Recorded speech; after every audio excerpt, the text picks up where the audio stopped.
اسے blanket shoot on site کے اختیارات دیے گئے. یعنی فوج کو اور یہ رپورٹ پاکستان میں ہوا ہے کہ شوٹ ایٹ سائٹ کہ آپ گولی چلائیں گے اگر چیزیں ہاتھ سے باہر جاتی ہیں, تو ان کو یہ آرڈر مل گئے تھے. یہ یہاں پہ بھی دعویٰ کیا جا رہا ہے. پھر حکومت نے دعویٰ کیا تھا کہ مظاہرین اسلام آباد نہیں پہنچ سکیں گے, لیکن 26 نومبر کی شام تک وہ اسلام آباد کے دل میں پہنچ چکے تھے اور مرکزی ڈی چوک سے صرف چند فٹ کے فاصلے پر تھے. پاکستانی حکومت کا جو ایک علامتی دل بنا ہوا ہے, انہوں نے کہا کہ پاکستانی فوج کے ذرائع کے مطابق اس وقت حکومتی مشن مظاہرین کو ڈی چوک پہنچنے سے پیچھے ہٹانا تھا, اور پاکستان کی فوجی حمایت یافتہ جو حکومت ہے یہ اس کے دفاع کے لیے ایک آخری آپ سمجھے رکاوٹ تھی. وہ چاہ رہے تھے یہاں تک وہ نہ آئے. اچھا جی, اس الزام کی تصدیق کے لیے ٹھوس شواہد فراہم کرنے والے ذریعے کے مطابق, یعنی مختلف سورسز سے انہوں نے پوچھا, تو وہ بتا رہے ہیں پاکستان کے طاقتور chief of army staff general Asim Munir کی ہدایت پر 25 نومبر کی صبح پاکستانی فوج کے ملٹری آپریشن ڈائریکٹوریٹ میں آپریشن کی منصوبہ بندی کی گئی تھی. یہ بڑا سیریس ایلیگیشن ہے کہ جناب آرمی چیف کی قیادت میں جو ملٹری آپریشنز کا ایک ڈپارٹمنٹ ہے پاکستانی فوج کا, اس کے اندر وہ یہ کلیم کر رہے ہیں کہ وہاں پہ کوئی منصوبہ بندی کی گئی تھی. منصوبے کے تحت جناح ایونیو ڈی چوک کے سامنے کی مرکزی سڑک کو گھیرے میں لیا جائے گا, جس میں شپنگ کنٹینرز کے ڈھیر ایک رکاوٹ کے طور پہ کام کر رہے ہیں. اور پاکستان آرمی کے special services group SSG commandos کے بارے میں وہ بات کر رہے ہیں. ان کے سنائپرز کو چھتوں پر تعینات کیا گیا, جبکہ نیم فوجی یعنی رینجرز جو ہے دستے ان کے جو ہے وہ رائفلیں لے کر آنسو گیس کے گولوں سے لیس پولیس کے ساتھ سڑک کے کنارے گشت کر رہے تھے. جیسے ہی اسلام آباد میں رات پڑی, ہزاروں کی تعداد میں PTA کے حامی جناح ایونیو پر جمع ہو گئے, جو ڈی چوک سے محض ایک پتھر کے فاصلے کا مطلب یہ کہ پتھر آپ پھینکیں تو جتنی دور جاتا ہے اتنے فاصلے پر تھے. وہ ہائی کمان کے احکامات واضح تھے, مظاہرین کو ہر قیمت پر ڈی چوک پہنچنے سے روکے. ذرائع نے بتایا کہ اس منصوبے کو عملی جامہ پہنانے کے لیے فوج نے کثیر الجہتی نقطۂ نظر کا استعمال کیا. پہلا مرحلہ انتشار اور خوف کے بیج بونے کا تھا, لوگوں کو ڈرانے کا تھا. جناح ایونیو کے اطراف کی روشنیاں بجھا دی گئیں, جس سے علاقہ تاریکی میں ڈوب گیا. اسی وقت پاکستان کی جو ہے وہ ایک ایجنسی اور ان کی ٹیموں نے مواصلاتی نیٹ ورک کو جام کرنے کا اشارہ دے دیا. انٹرنیٹ جام ہو گیا, پوری طرح سے مواصلات رابطے کٹ گئے, جس سے مظاہرین کی ایک دوسرے اور بیرونی دنیا سے بات چیت کرنے کی صلاحیت مؤثر طریقے سے منقطع ہو گئی. ذرائع کے مطابق یہ بلیک آؤٹ مظاہرین کے حوصلے پست کرنے اور ان کے حوصلے پست کرنے کے لیے ڈیزائن کیا گیا تھا, ڈرانے کے لیے, پریشان کرنے کے لیے کیا گیا تھا. جیسے ہی ہجوم کو پریشانی نے اپنی لپیٹ میں لیا, آپریشن کا دوسرا مرحلہ عمل میں آیا اور مختلف سمتوں سے آنسو گیس کو بہت تیزی سے فائر کرنے کا حکم دے دیا گیا, اور دم گھٹنے والے دھوئیں نے گھبراہٹ میں مبتلا مظاہرین کو بھاگنے کے لیے مجبور کر دیا. اچھا, وہ یہ کہہ رہے ہیں یہ نقطۂ آغاز تھا. اس کے بعد کیا ہوا, وہ کہہ رہے ہیں سورسز کے مطابق پھر اس کے بعد ریئل فائرنگ جو ہے وہ شروع کر دی گئی. بھاری اسالٹ رائفل فائر بھی اس میں شامل ہے. بھاگنے والے ہجوم پر اندھا دھند فائرنگ کی گئی. سنائپر جو چھتوں پر حکمت عملی کے ساتھ کھڑے تھے ان لوگوں کو نشانہ بناتے تھے جنہیں دشمن یا دھمکی امیز سمجھا جاتا تھا. ذرائع نے بتایا کہ بہت سے لوگ بھاگ گئے.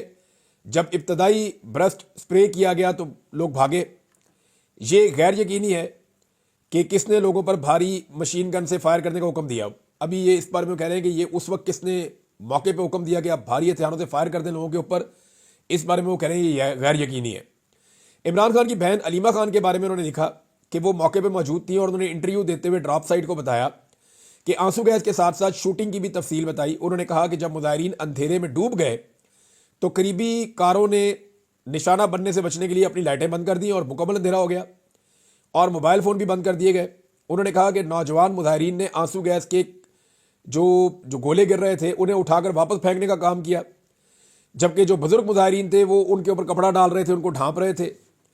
انہوں نے مزید کہا کہ ریلی سارا دن ایسے لگتا تھا جیسے ایک تہوار کی طرح آگے جا رہی ہے, لوگ بالکل پرامن تھے. مظاہرین کے ساتھ ان کے بچے بھی شامل تھے. انہوں نے پرتشدد ہونے کا کوئی ارادہ کسی موقع پہ ظاہر نہیں کیا. پھر انہوں نے کہا کہ یہاں لکھا ہے کہ اس آپریشن کے دوران درمیانی اونچائی پر اڑنے والے جو ڈرونز ہیں جن کے بعد تھرمل امیجنگ کی صلاحیت موجود ہے. تھرمل امیجنگ کہتے ہیں جی یہ جو ایسا ڈرون جو نیچے اگر اندھیرا بھی ہے نا تو وہ انسانی باڈیز کو دکھاتا ہے. یہ بارڈر پہ استعمال کیا تھا, امریکن نے بہت استعمال کیا, انڈینز کے پاس بھی ہیں, ہمارے پاس بھی ہے.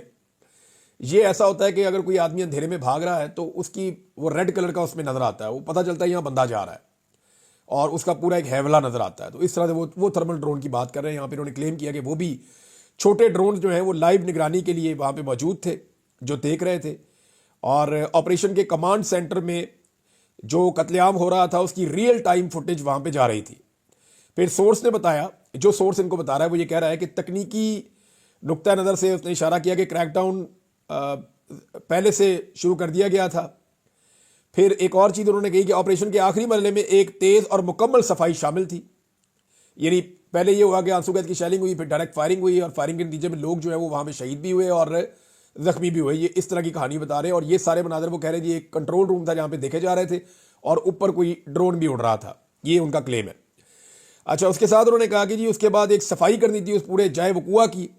تو جیسے ہی فائرنگ بند ہوئی تو انہوں نے ISI کے یونٹوں کو جناح ایونیو روانہ کر دیا گیا تاکہ تشدد کے تمام نشانات کو مٹایا جا سکے, اور اس میں شامل تھا کہ لاشوں کو ہٹایا جائے, جو شیلز ہیں ان کو ہٹایا جائے, کھوکے شوکے وہاں سے ہٹائے جائیں, اور کوئی دوسرا ثبوت جو وہاں پہ موجود ہے وہ وہاں سے ہٹایا جائے, اور جو پرامن منتشر ہونے کے حکومتی بیانیے سے متصادم ہو سکتا ہے. یعنی انہوں نے کہا حکومت کہہ رہی ہے جی بڑے پرامن طریقے سے منتشر ہو گئے, ہم نے ان کو آرام سے وہاں سے نکال دیا, لیکن حکومت کے بیانیے سے متصادم جتنی چیزیں تھیں, جو ثبوت تھے, وہ سارے وہاں سے مٹا دیے گئے.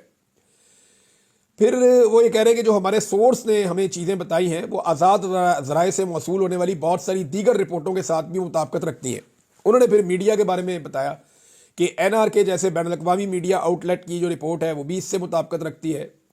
ہجوم میں سنائپر کی فائرنگ اور زندہ گولہ بارود کے استعمال کے خوفناک منظر کی تفصیلات پہلے بھی موجود ہیں, اور طبی پیشہ ور افراد نے BBC اور دی گارڈین, یعنی ڈاکٹر حضرات ہیں, انہوں نے BBC اور گارڈین سے گمنام طور پہ جو بات چیت کی ہے اس میں انہوں نے بتایا کہ لوگ گولیوں سے زخمی ہوئے ہیں, اور جو شہید ہوئے ہیں وہ بھی گولیوں سے ہوئے ہیں.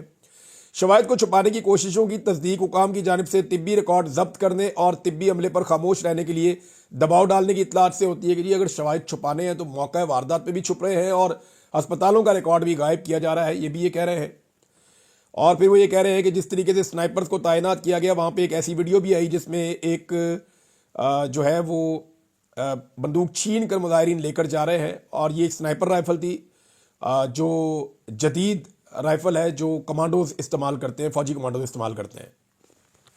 اس کے بعد لکھتے ہیں مطیع اللہ جان صاحب جو ہیں ان کو اغوا کر لیا گیا کیونکہ وہ اس معاملے پہ لاشوں کی تحقیقات کر رہے تھے اور وہ یہ جان رہے تھے. ایک اور صحافی ان کو بھی اغوا کر لیا گیا. پھر مطیع اللہ جان صاحب جب واپس آئے تو ان کے اوپر جو الزامات لگائے گئے انہوں نے ان الزامات کو رد کر دیا, اور انہوں نے کہا جی یہ مذائقہ خیز ہیں. ثاقب بشیر صاحب کا ذکر ہے کہ ان کو 3 گھنٹے بعد رہا کر دیا گیا تھا, اور یہ ان پہ ایلیگیشن لگایا گیا کہ جناب یہ منشیات کے زیر اثر ہے, جو کہ ایک مذائقہ خیز الزام ہے.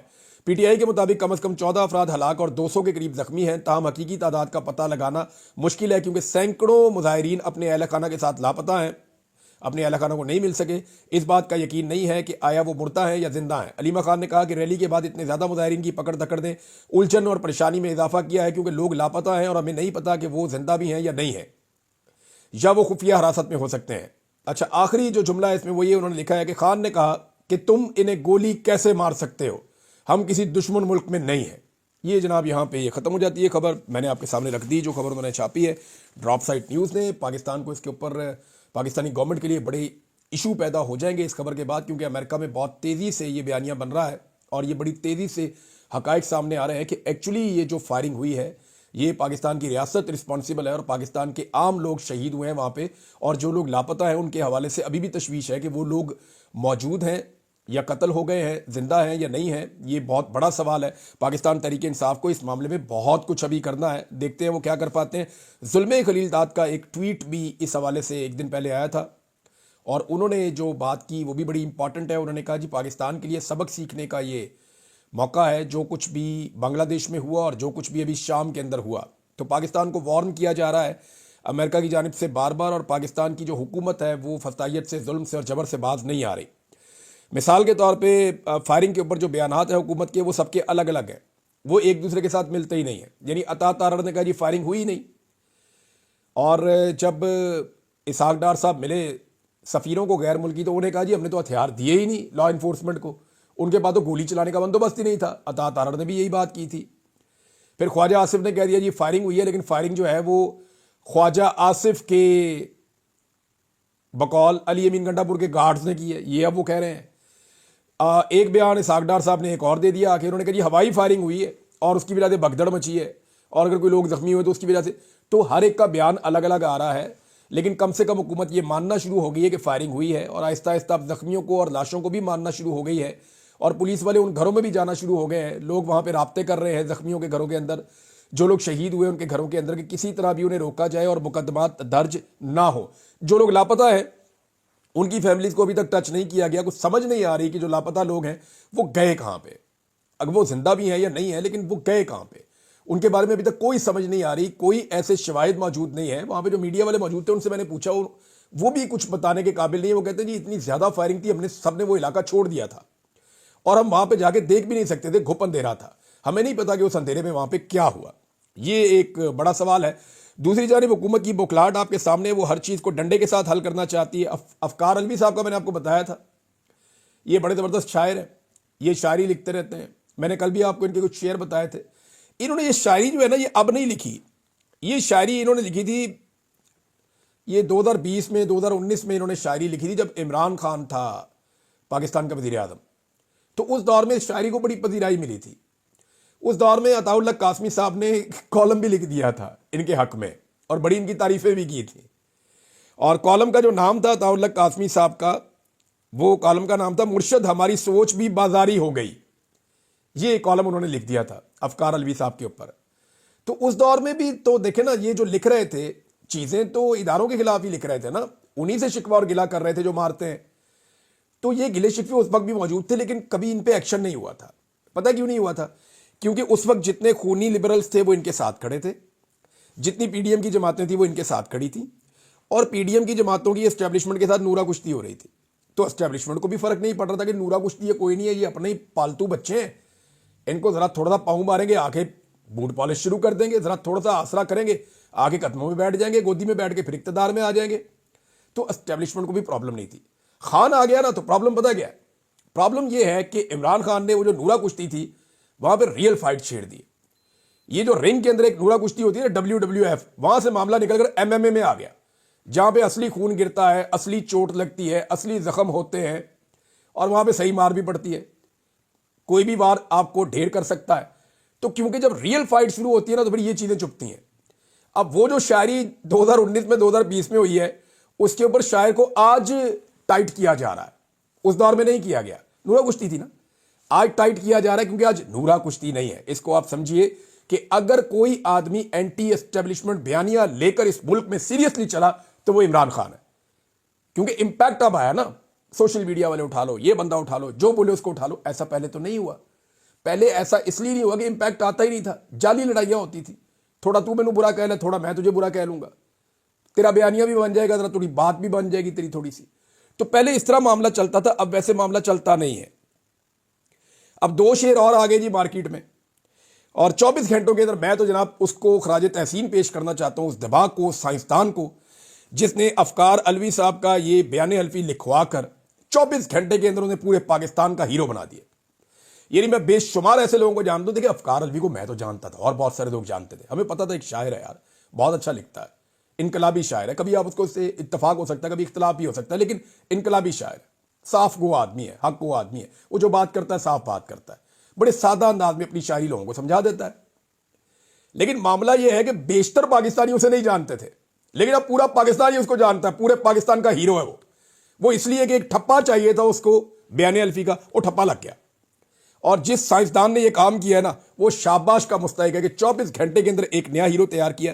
بہرحال 2 شعر آئے ہیں، ان سے لوگ منسوب کر رہے ہیں، ایک اکاؤنٹ ہے، غالباً انہی کا اکاؤنٹ ہوگا، لیکن میں I'm not sure about it، لیکن شعر بڑے مزیدار ہیں۔ ایک یہ کہ کرنے کو تو کچھ بھی کر لیں جذبے آ جاتے ہیں، کرنے کو تو کچھ بھی کر لیں جذبے آ جاتے ہیں، پر جب گھر کو دیکھتے ہیں تو ہم گھبرا جاتے ہیں۔ یعنی گھر والوں کا دکھ جو ہے نا وہ ذرا مشکل میں ڈال دیتا ہے آدمی کو، بات تو ٹھیک ہے۔ پھر ایک اور انہوں نے کہا کہ ایک تناسب سے ہمیں اپنی جلالت سے ڈرا، یا ڈرانا ہے تو ایک لمٹ میں رہ کے ڈراؤ، اس سے زیادہ نہ ڈراؤ۔ کہتے ہیں جی ایک تناسب سے ہمیں اپنی جلالت سے ڈرا، خوف بڑھ جائے تو پھر خوف نہیں رہتا۔ یہ جناب ان سے منسوب 2 مزید شعر آئے تھے۔ جنید اکبر صاحب نے ایک بڑی زبردست بات کی ہے، ممبر قومی اسمبلی ہیں فیصل واڈا صاحب کو، کیونکہ فیصل واڈا نے کہا جی عمران خان صاحب نے اپنی جان بچانی ہے تو بشرا بی بی کو طلاق دے دیں۔